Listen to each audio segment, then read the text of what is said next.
Should we just get some immediate reaction with Charlie Peters, our national reporter here? Charlie, for the first time we are now hearing reputable reporting that there are deaths involved.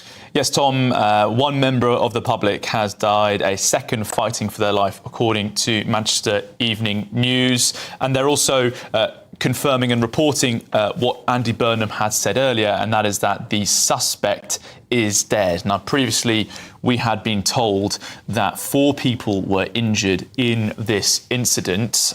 There was no discussion or understanding on the extent of their injuries. However, footage circulating online appeared to show one person motionless, surrounded by blood, and a witness at the scene soon after told GB News that they saw one body being covered and another being attended to by paramedics. So the Manchester Evening News reporting that one person has died and a second is fighting for their life, and that the offender in this case, to borrow a term from Andy Burnham, is dead. We're also expecting that the hospitals in Greater Manchester are on lockdown, and armed police are still at the cordon just off the Middleton Road where this major incident has occurred, and the police are responding to what they're describing as a marauding terror attack, a stabbing and also a car ramming incident which has left to one member of the public sadly dying and a second member of the public fighting for their life.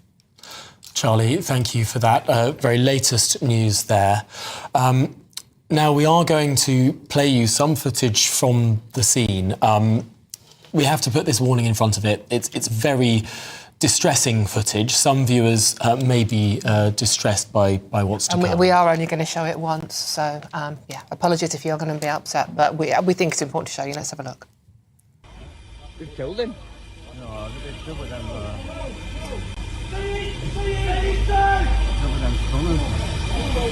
Hell, Lucas. Everybody else, get back! If you're not involved, move back!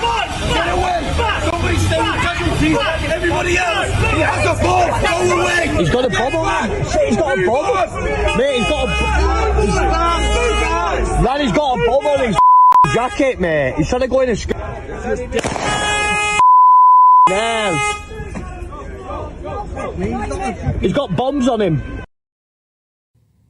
Yeah, that was footage of the incident at the Heaton Park Synagogue this morning. As I said, it was distressing footage, so I apologise if you were upset by that, but we thought it was important to illustrate. It's just an ordinary suburban street, people walking past, people naturally filming things with their mobile phones these days, but a horrific news day. Yeah, let's get some more on this this footage with Charlie Peters. I mean, just extraordinary to hear that gunshot and also those words, he's got a bomb on him.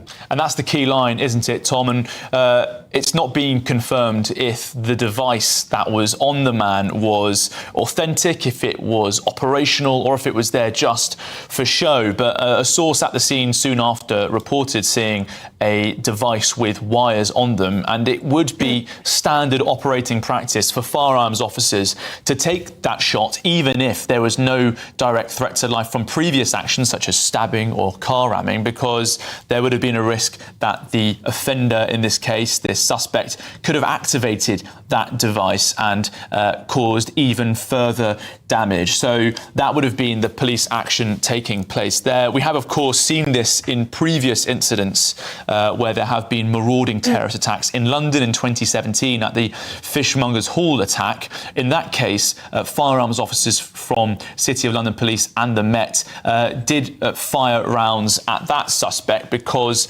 a device, or what appeared to be a device, was seen on his body. Now, in this case, we don't know if there was a viable device or if it was just there to cause further panic and fear, and also potentially to inspire the police to carry out this shooting. But of course, in 2019, we had Usman Khan wearing that fake device, which led to firearms officers taking that shot.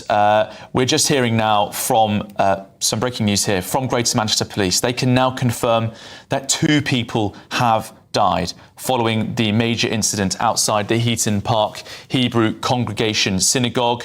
A third person, believed to be the offender, was shot by Greater Manchester Police firearms officers. He's believed to be deceased. Now, it cannot currently be confirmed due to safety issues surrounding suspicious items on his person. That would be referring to the device that our witness saw on the offender. But the bomb disposal unit has been called and is currently at the scene. 3 other members of the public remain in a serious condition. So 2 people, very sadly, have died following this major incident, and 3 others remain in a serious condition.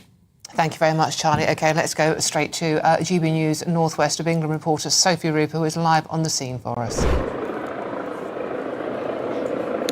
Well, good afternoon to you both. An incredibly harrowing and difficult day here in Manchester. What should have been the most holy day of the Jewish calendar, Yom Kippur, has now been blighted by this horrific terrorist incident. You're hearing there from our national reporter, Charlie Peters, the breaking news that has come in the last few minutes from Greater Manchester Police, them confirming that 2 people have died following this major incident, and a 3rd person, a man believed to be the offender, was shot by GMP firearm officers, that he is also believed to be deceased, and that 3 other members of the public remain now in a serious condition. So just to reiterate, 2 members of the public have sadly lost their life. We believe the offender has also died, shot dead by GMP, and that 3 are also in a serious condition. Now, you showed that footage a few moments ago, and of course, you're right to put that warning on it. I saw that footage this morning on social media, and it is harrowing. It is incredibly difficult to watch, but I also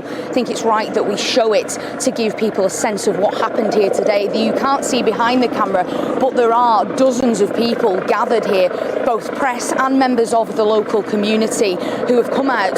They've perhaps seen some news lines breaking. They perhaps even heard the ruckus if they live on this particular street. They've come out to see exactly what's going on, and that is exactly what that offender was hoping to do when they came to the Heaton Park Synagogue this morning. They hoped to inspire fear, and they hoped to cause terror for this local community on, of course, a particularly important day in the Jewish calendar. Now, in that footage, you can see and you can hear a member of the public shout that the offender has a bomb. Now, as Charlie was rightly saying there, that is yet to be confirmed by Greater Manchester Police, and of course we've had a witness on the scene this morning saying they could see wires, but that is something that perpetrators of terror often do. We're yet to have that confirmed, whether it was a legitimate bomb threat. They often wear false devices, perhaps, in order to spread more discord and spread more fear as they arrive on the scene. Of course, as I say, this is something that is continuing to develop.